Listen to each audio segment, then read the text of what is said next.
Hey guys, welcome back our new blog. कैसे हैं आप सब? आई होप आप सब बहुत अच्छे होंगे और मैं भी अच्छे हैं। जैसा कि आप सबको पता है कि मैं तैयारी कर रही हूँ एसएससी सीजीएल 2024 की।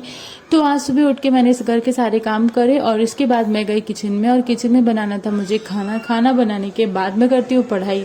तो अभी तक तो ये रूटीन मेरा अभी से स्टार्ट हो गया, जब से मैंने अपनी स्टडी स्टार्ट करी है। तो मुझे स्टडी स्टार्ट करे हुए पूरे 3 महीने हो चुके हैं, और जब से आप लोगों के साथ में अपना वीडियो भी शेयर कर रही हूँ, उसके पहले तो मेरा भी यही रूटीन था कि हर एक वुमेन की तरह लाइफ का स्ट्रगल चल रहा था कि बस खाओ पियो और आराम से रेस्ट करो। मतलब पता ही नहीं चल रहा था कि लाइफ में चल क्या रहा है।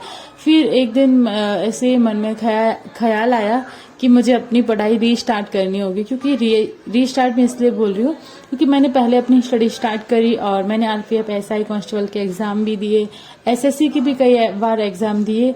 फिर उनमें सिलेक्शन नहीं होने की वजह से फिर मुझे लगा कि नहीं होगा, चलो रहने देते हैं और ये अपने घर के कामों को यही सब ठीक है, जो भी लाइफ में चल रहा है वैसे चलने देते हैं। फिर कहीं ना कहीं ऐसा रियलाइज होने लगा कि नहीं, मैं कर सकती हूँ। मैंने गैप किया, ये मेरी सबसे बड़ी गलती थी। लेकिन सबसे अच्छी बात मैं खुद में ये मानती हूँ कि हाँ, मैंने गैप करने के बाद रीस्टार्ट कर रही हूँ। और रीस्टार्ट करने के बाद जब से मैंने स्टार्ट किया है तब से अब लगने लगा कि हाँ, मैंने बहुत अच्छा डिसीजन लिया है। और मैं आप लोगों को भी यही बस सजेशन दूंगी कि ठीक है, अभी भी लेट नहीं हुआ। जब से आपने सोचा कि आपको संघर्ष करना है, आपको अपनी पढ़ाई स्टार्ट करनी है और आपको मेहनत करके कुछ हासिल करना है, वो भी खुद के दम पे, तो थोड़ा सा मेहनत तो करना पड़ेगा। पर ये है कि जो मेहनत आप करोगे उसका फल जरूर निकलेगा, क्योंकि सालों की मेहनत यूं ही बेकार नहीं जाती। मैंने भी मतलब इतने साल मेहनत करी, पढ़ाई अच्छे से करी और उसके बाद एकदम से छोड़ दी, बोले कि नहीं मेरे बस के नहीं है, रहने देते हैं। और फिर लाइफ में बहुत सारे ऐसे मोमेंट भी आए, मतलब बहुत सारी चीजें ऐसी हुई जो जिन वजह से भी हो जाता है कि हाँ, मैं नहीं पढ़ सकती या फिर मैं नहीं पढ़ सकता हूँ। तो फिर वो सबसे बड़ा और गलत डिसीजन होता है लाइफ का। लेकिन मैं थैंकफुल हूँ खुद को कि हाँ, मैंने खुद के लिए स्टैंड लिया और मैंने फिर से स्टार्ट किया। जर्नी थोड़ी सी लंबी रहेगी क्योंकि अभी कुछ पता नहीं है कि एसएससी की वैकेंसी कब आएगी, फिर कब एग्जाम होगा। वैसे जनरली आती तो है अप्रैल और मई में, लेकिन अभी कुछ फिक्स नहीं है क्योंकि कह नहीं सकते पहले से। सारी वैकेंसियां लेट चल रही हैं, तो एसएससी वैसे लेट नहीं होती, कंफर्म डेट में ही आ जाती है, अप्रैल तक आ जाएगी। लेकिन फिर भी मतलब ये नहीं है कि हाँ फिक्स है। और आपको मेहनत अभी से करोगे ना, तभी जाके आप कंफर्मली सिलेक्ट हो पाओगे कहीं पे। और बस मैंने एसएससी का नहीं सोचा कि बस मैं एसएससी ही करूंगी, वैसे तो मेरा टारगेट एसएससी है, लेकिन मुझे साथ में आरपीएफ एसआई की भी तैयारी करनी है।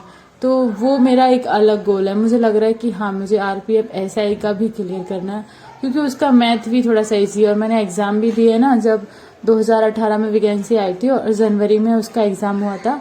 तो मेरा एग्जाम था 19 जनवरी का और कांस्टेबल का एग्जाम था 19 जनवरी को और एसआई वाला था 26 जनवरी को। मतलब 5-6 दिन का फर्क था और घर से काफी दूर भी था, तो मैं एग्जाम देने गई।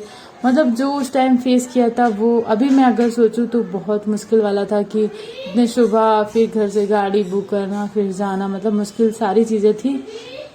फिर भी मैंने सारी चीजें करी। तो मैं तब पढ़ाई कर सकती थी, तब मैं एग्जाम दे सकती थी, तो अभी क्यों नहीं, अभी भी दे सकती हूँ। तो इसलिए मुझे लग रहा था कि हाँ, मुझे रिस्टार्ट करना है, तो मैंने कर लिया। और अभी मैं 3 महीने से कंटिन्यू अपनी स्टडी को मतलब बहुत आगे धीमे धीमे ले जा रही हूँ। और मुझे लग रहा है कि अगर मैं इसी स्पीड से चली तो भी मैं बहुत अच्छे से सिलेक्शन ले सकती हूँ।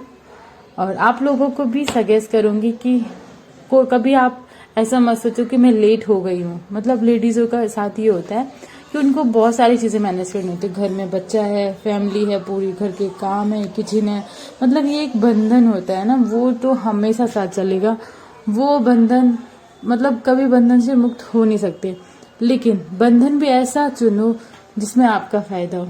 मतलब वो तो बंधन में तो बंधे ही हो, वो तो सारी चीजें करनी है, तो उनके साथ साथ अपना ऐसा काम क्यों नहीं कर सकते कि आप अपनी पढ़ाई भी कर लो और आप कहीं सिलेक्शन भी ले लो।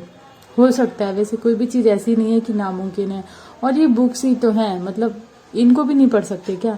हमारी उम्र निकल जाती है पूरी, जब हम 3-4 साल के होते हैं, एडमिशन लेते हैं क्लास में और लगभग 20, 21, 22 साल तक आराम से पढ़ाई करते हैं और अच्छे मार्क्स से पास भी होते हैं। तो हमने इतने सालों तक पढ़ाई करी है, तो फिर अभी क्यों नहीं? अभी थोड़ी सी और पढ़ाई की, अगर लाइफ बदल सकती है तो फिर क्यों नहीं बदले? बदलना ही चाहिए मुझे लगता है। सो मेरी अपनी स्टडी तो स्टार्ट हो गई। आप लोग कब से स्टार्ट कर रहे हैं? कमेंट तो आप लोग करते हो पर बहुत कम करते हो, क्योंकि आप लोग के कमेंट से मैं बहुत मोटिवेट होती हूँ। आप लोगों का तो पता नहीं कि आप लोग मेरी वीडियोस देखने के बाद मोटिवेट होते हैं या नहीं, बट 1% भी लोग मोटिवेट होते होंगे तो मुझे बड़ा अच्छा लगता है। क्योंकि अगर मैं किसी की सामने जाके मदद नहीं कर सकती तो मेरी जो लाइफ चल रही है, जो मेरा स्ट्रगल चल रहा है, जो मेरा संघर्ष चल रहा है, अगर वही देख के कोई 1% भी तैयारी करना स्टार्ट करे तो मैं उसका बहुत बड़ा धन्यवाद करूंगी। और यही कहूंगी भाई बहन जो भी हैं आपने सोचा तो कम से कम, क्योंकि आजकल लोग तो इतना ज्यादा फोन, ये सब सोशल मीडिया, ये सब पे इतना ज्यादा बिजी हो गए हैं कि खुद के बारे में सोचना ही बंद कर दिया। मतलब हाँ, दिखावे के लिए वो पढ़ सकते हैं, दिखावे के लिए वो जिम जा सकते हैं, दिखावे के लिए वो कोई भी काम कर सकते हैं, लेकिन रियल लाइफ में वो बिल्कुल भी नहीं पढ़ते, बिल्कुल भी जिम नहीं जाते, बिल्कुल भी मतलब कोई काम नहीं करते। वो बस खुद को धोखा देते हैं। तो खुद को धोखा देना बंद करो और कुछ अच्छे काम भी करना स्टार्ट करो। अगर लाइफ में कुछ बदलाव चाहिए, बदलाव ऐसे ही घर बैठे नहीं आता, आपके पास चल के नहीं आएगा। लो, तुम्हारी जिंदगी बदल गई है। सो